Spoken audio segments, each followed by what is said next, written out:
Di salah satu sudut tersembunyi Sumatera Utara, ada rumah peninggalan Belanda yang udah kosong puluhan tahun.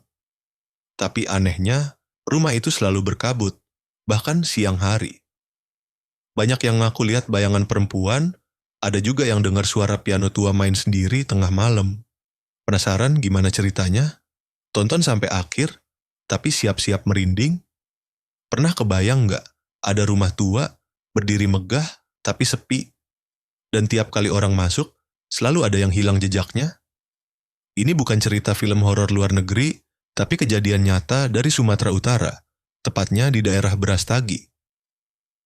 Warga sekitar nyebut tempat ini rumah kabut.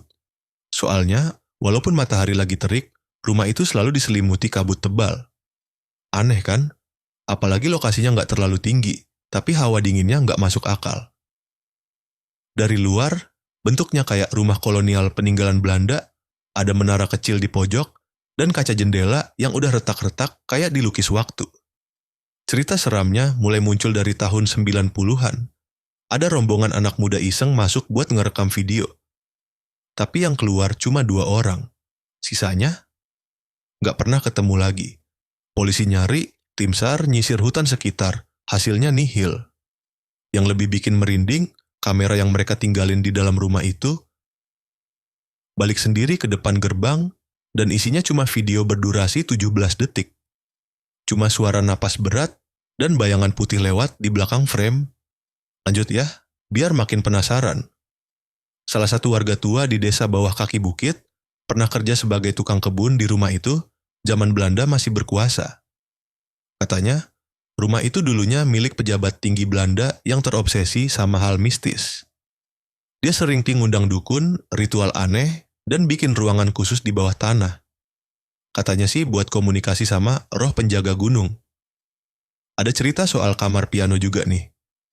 Di salah satu ruangan, ada grand piano tua yang katanya suka bunyi sendiri tengah malam. Padahal rumah itu nggak ada aliran listrik. Beberapa pendaki yang pernah nekat nginep di sana bilang mereka dengar lagu Belanda lama yang terus diulang-ulang.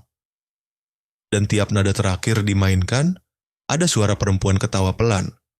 Mereka bilang suara itu kedengeran deket banget. Kayak tepat di belakang telinga. Kalau lo pikir itu semua cuman halusinasi, tunggu dulu. Tahun 2012, ada peneliti independen dari Jakarta yang datang buat bikin dokumenter. Dia bawa alat deteksi suhu dan medan elektromagnetik. Hasilnya, ada satu titik di ruang bawah tanah yang suhunya bisa turun drastis dalam waktu 2 detik. Dan alat EMF-nya langsung ngeluarin alarm kayak lagi deket medan listrik super besar. Padahal nggak ada kabel apapun di sekitar. Nah, yang bikin orang makin takut itu sebenarnya bukan soal penampakan. Tapi karena tiap orang yang ketagihan datang ke sana, hidupnya jadi berantakan. Ada yang kehilangan pekerjaan, ada yang tiba-tiba sakit aneh tanpa diagnosa jelas, bahkan ada yang nekat ngelakuin hal-hal ekstrem. Kayak rumah itu ninggalin bekas energi ke siapapun yang masuk. Sampai sekarang, rumah itu nggak pernah dibongkar, nggak juga dijadikan situs wisata resmi. Warga bilang, kalau dipaksa ganggu tempat itu, nanti penghuninya nggak cuman marah, tapi bisa ngikut sampai ke rumah.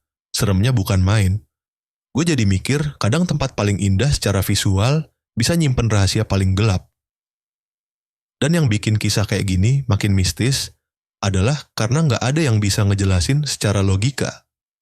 Jadi pertanyaannya, kalau lo ada kesempatan ke Brastagi, berani nggak lo nyoba lihat sendiri rumah kabut itu? Kalau lo suka kisah horor lokal penuh misteri kayak gini, jangan lupa like dan subscribe buat dapetin cerita seram paling tersembunyi dari seluruh penjuru Indonesia.